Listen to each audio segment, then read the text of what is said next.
নমস্কাৰ বন্ধুসকল, মোৰ নাম পংকজ পটংগীয়া, তেজপুৰৰ ল'ৰা মই। আজি এটা হিষ্টৰিকেল প্লেচলৈ আহিছোঁ আৰু আপোনালোকক দেখুৱাম হিষ্টৰিকেল প্লেচটো কেনেকুৱা।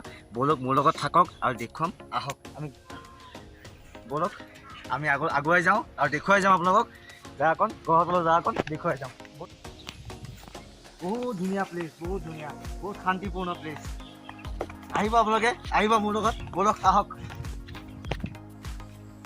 এই বাঁহডাল কি হৈছে মানে গম পাইছে নাই? এই বাঁহডাল এফালৰ পৰা গাড়ী ঘোঁৰা পাৰ হৈ যাব নোৱাৰে। এই বাঁহডালৰ ওপৰেদি আমি পাৰ হৈ যাম। আহক দেখুৱাম, আহক। ইয়াত এই বেনাৰখন দেখিছে নাই? বেনাৰখন আপোনালোকক দিছে ইয়াত যাতে নিচাজাতীয় বস্তু আপোনালোকে ইয়াত খাব নোৱাৰে। আৰু কিছুমান আহে মানুহ ৰাতি মানে মনে মনে আহে, আহি পেলাই কিবা কিবি খাব পাৰে, কিন্তু মানে এইখন লিখা আছে খাব নোৱাৰে। আৰু মই বিচাৰোঁ ইয়াত যাতে এনেকুৱা ধুনীয়া প্লেচত যাতে এই বেয়া বস্তু যাতে ইয়াত নাখায়। এইটোৱে আহ্বান জনাইছোঁ মই আপোনালোকক। ইমান ধুনীয়া প্লেচ পৰিষ্কাৰ কৰি ৰাখিছে। এই চাওঁ একেবাৰে শুই যাব মন গৈছে। এই চাওঁ আপোনালোকে কি মজা লাগিছে, কি মজা লাগিছে প্লেচটো। মজা মজা মজা মজা। আহক উঠি যাওঁ ওপৰলৈ।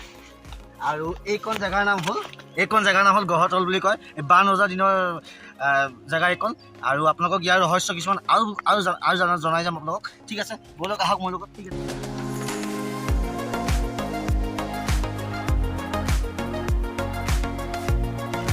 ইয়াৰ মূল কাৰণটো আপোনাক কোৱাই নহ'ল।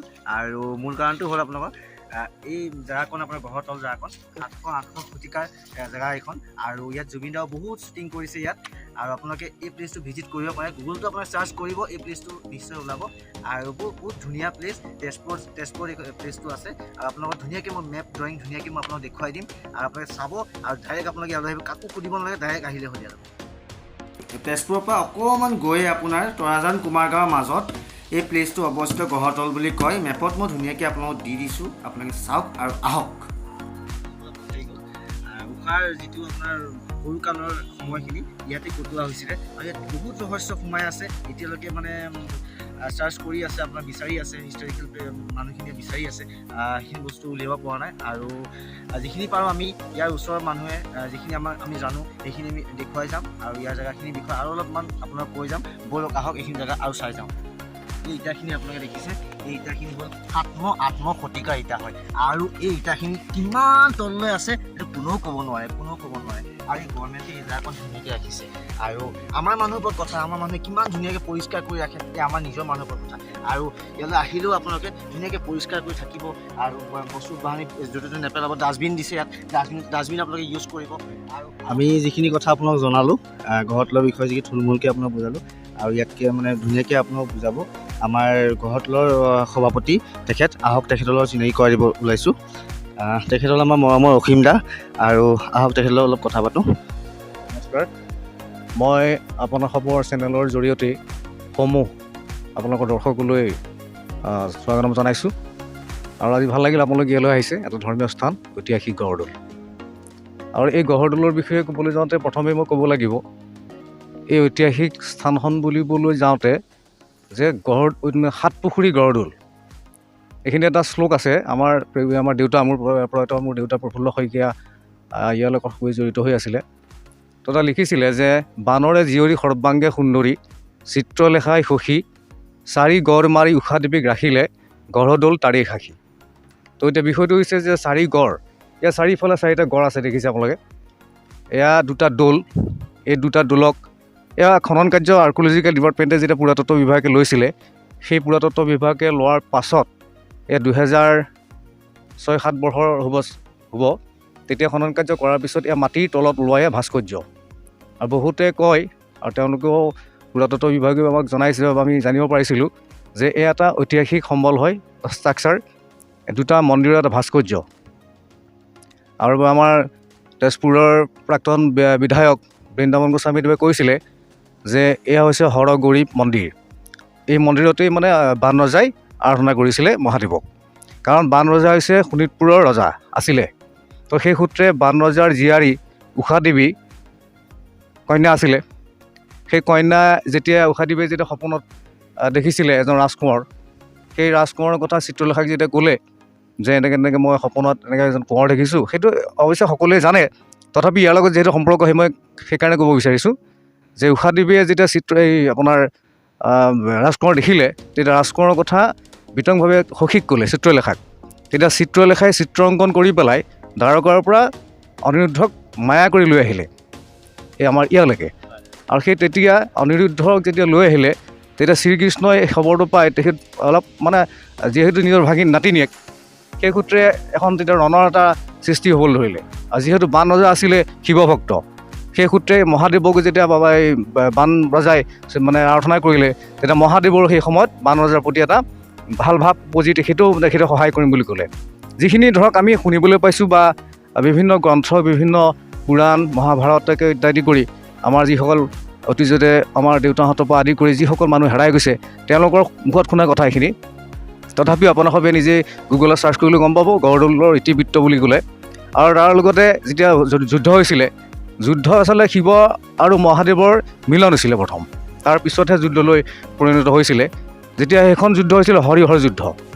হৰিহৰ যুদ্ধ তেজপুৰৰ লগত এটা ওতপ্ৰোতভাৱে জড়িত থকা এটা শব্দ। আৰু হৰিহৰ যুদ্ধ হৈছিলে আমি শুনিবলৈ পাইছিলোঁ যে বৰপথাৰতে আৰম্ভ হৈছিলে। তো সেই তাৰ পৰাই লাগি আহি পেলাই আমাৰ ইয়াত মানে শেষ পৰিণতি ঘটিছিলে বুলি কয়। যেতিয়া হৰিহৰ যুদ্ধ হৈছিলে যেতিয়া সৈন্য সামগ্ৰীবিলাক মৰিছিলে কাটি হৈছিলে সেই তেতিয়া এই গড়দৌলৰ অকণমান দূৰত্বতে এটা জান আছে, একোৰা বেকোৰা কেঁকোৰা জান। তো সেই জানটোৰেই সেই নদীৰ সেই জানটোৰে তাৰমানে আপোনাৰ তেজৰ সোঁত বৈছিলে। তো সেই সূত্ৰে এই আমাৰ স্থানখনৰ নাম এই আমাৰ জিলাখনৰ নাম বা মহকুমাটোৰ নাম হৈছে আমাৰ শোণিতপুৰ বা তেজপুৰ। ই এটা ঐতিহাসিক এটা মানে কথা আমি যেনেকৈ জানিব পাৰিছোঁ। তাৰোপৰি গড়দৌলৰ লগত সংগতি ৰাখি সাতপুখুৰী গড়দৌল উষা-দেৱীৰ যেতিয়া বিয়া হৈছিলে তেতিয়া বান ৰজাই 7 দিনত 7টা পুখুৰী খন্দাইছিলে। ইয়াৰে মেমে পুখুৰী, গেলা পুখুৰী, ভোলা পুখুৰী, ঘূৰাই পুখুৰী, চলচলি পুখুৰী, ঠিক তেনেকৈ আৰু কেইবাটাও তেনেকৈ 7 পুখুৰী আশে পাশেতো বহুত পুখুৰী আছে। তথাপি 7টাকে বিশেষ আমি তেওঁলোকে ধৰি লৈছে যে 7 পুখুৰী পানী আনি পেলাই উষা-দেৱীক নোৱাইছিলে। সেই নোৱানি কৰিবৰ কাৰণে যিটো তামোল ব্যৱহাৰ কৰিছিলে সেইটো ৰূপৰ আছিলে। আৰু আমি জানিবলৈ পাইছোঁ যে সেই ৰূপৰ তামোলটো আজিৰ পৰা কমেও 30-40 বছৰ আগতে এই স্থানতেই এগৰাকী কুঁজিবুঢ়ীয়ে এই মানে আমাৰ পৰ্বতীয়া অঞ্চলৰ এগৰাকী মানে আইতাই ইয়াত পাইছিলে বুলি আমি গম পাইছিলোঁ। আৰু সেই তামোলটোৰে আমি গম পোৱা মতে আমাৰ গাঁৱৰ আশে পাশে যিমানবিলাক বিয়া হৈছিল সেই সময়ত সেই তেতিয়া বোলে ব্যৱহাৰ কৰিছিলে। কিন্তু বৰ্তমান সেই তামোলটো কোনোবা মিউজিয়ামত মানে আছে বুলি আমি জানিব পাৰিছোঁ। কিন্তু বিষয়টো খুবেই ভাল লাগিল আমি জানিব পাৰি। আৰু আপোনালোকৰ চেনেলৰ জৰিয়তেই আমি অসমবাসী ৰাইজক আজি স্থানখনৰ বিষয়ে যি ক'বলৈ পাইছোঁ বা আপোনালোকৰ জৰিয়তে ক'বলৈ সুবিধা কম পাইছোঁ সঁচাকৈ মোৰ ভাল লাগিল। আৰু সমূহকে আমি নিমন্ত্ৰণ জনাইছোঁ আহক আপোনালোকে এই গড়দৌল কি গড়দৌলৰ বিষয়ে আপোনালোকে জানক, আপোনালোকে শিকক বা আপোনালোকে বুজক। আৰু গড়দৌলৰ নতুনত্ব এটা বিচাৰিছোঁ আমি এখন যাতে আমাৰ তেজপুৰৰ চানেকি নাম বা অসমৰ বা ভাৰতবৰ্ষৰ এটা চানেকি নাম হৈ উঠক। আৰু ইয়াৰ যিখিনি সম্বল সঁচাকৈ উপযোগীয়া আমি ইয়াক কেনেকৈ নতুনত্ব প্ৰদান কৰিব পাৰোঁ আৰু লগতে চৰকাৰেও এই ক্ষেত্ৰত অলপ গুৰুত্ব দিব লাগে। সেয়েহে মই এইখিনি কথাকে ক'ব বিচাৰিছোঁ। তো আপোনালোকে তেখেতে যিখিনি ক'লে আৰু আপোনালোকে বুজিও পালে চাগে যিখিনি ক'লে।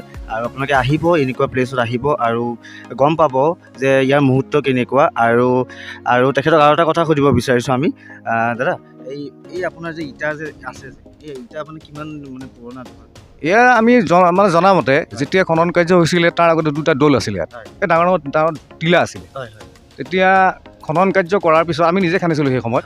খান্দোতে তাৰ ইটাৰ কিছুমান মানে আপোনাৰ যেনে মন্দিৰৰ ষ্ট্ৰাকচাৰবিলাক এনেকৈ একোটা টেন্স আছিলে। টেন্সৰ সূত্ৰে এটা মন্দিৰৰ আৰ্হি ওলাইছে ইয়াত। সেয়া ভবামতে 700-800 শতিকাৰ বুলি আমাক কৈছে। মাজতে আমাৰ ইয়ালৈ আহিছিলে আমাৰ বিধানসভাৰ অধ্যক্ষ বিশ্বজিৎ দৈমাৰী ডাঙৰীয়া হৈছিলে। তেখেতে কৈছিলে এয়া মহাভাৰতৰ দিনৰ বস্তু এয়া। আৰু ইয়াত আমি ইয়াত জন্ম ল'বলৈ পাইছোঁ সঁচাকৈ আমি গৌৰৱ আমি অনুভৱ কৰিছোঁ। ইমান সত্য পবিত্ৰ জেগাত আমি থাকিবলৈ পাইছোঁ। আমি এই জেগাখিনি কেনেকৈ সংৰক্ষণ কৰিব পাৰোঁ, কেনেকৈ ইয়াক উন্নতি কৰিব পাৰোঁ সেইটোক আমি আগবঢ়াই লৈ যাম বুলি তেওঁলোকে আমাক কথা দিছিলে। তো এই কথাখিনি ইটাখিনি আপোনালোকে চালেই গম পাব বহুত এয়া বহলো বেছি দীঘলো বেছি। তো এয়া ইটা বনাওঁতে আমি ইটা গুড়ি বা কিবা আপোনাৰ বৰা চাউল তাৰপিছতে মাটিমাহ চূণ ইত্যাদি এনেকুৱা সামগ্ৰীৰ দ্বাৰাই এই ইটাবিলাক তৈয়াৰ কৰিছিল বুলি আমি মানে জানিব পাৰিছোঁ। এই চাওক নামঘৰ আপোনালোকে এই নামঘৰ এয়া দেৱে পূজা কৰি আছে। আৰু দেউৰ লগতো অলপ আমি কথা পাতোঁ। দেউৰ লগত আমি কথা পাতিলোঁ আৰু দেউৰ লগত কথা পাতি এটা কথা গম পালোঁ আমি 1995 চনত এই নামঘৰটো স্থাপন হৈছিলে আৰু এই শিৱ মন্দিৰটো স্থাপন হৈছিলে। আহক শিৱ মন্দিৰটো আপোনালোক দেখুৱাওঁ। এই শিৱ মন্দিৰটো শিৱ মন্দিৰ আপোনালোকে দেখিছে শিৱ মন্দিৰ। গোটেই শাওণ মাহত ইয়াত আপোনাৰ ভক্ত আহে পূজা পাতল কৰে। ৰাম গৰমৰ মাজত আজি ভিডিঅ'টো বনালোগৈ যেন তেন আপোনালোকে কেনেকুৱা পালে মোৰ আউটডোৰ ভিডিঅ'টো ক'ব মোক জনাব আৰু মোৰ চেনেলটো লাইক কৰি দিব ছাবস্ক্ৰাইব কৰি দিব আৰু নেক্সট ভিডিঅ'লৈ আপোনালোকৰ ওচৰলৈ আহি আছোঁ ঠিক আছে এতিয়ালৈকে বাই বাই টাটা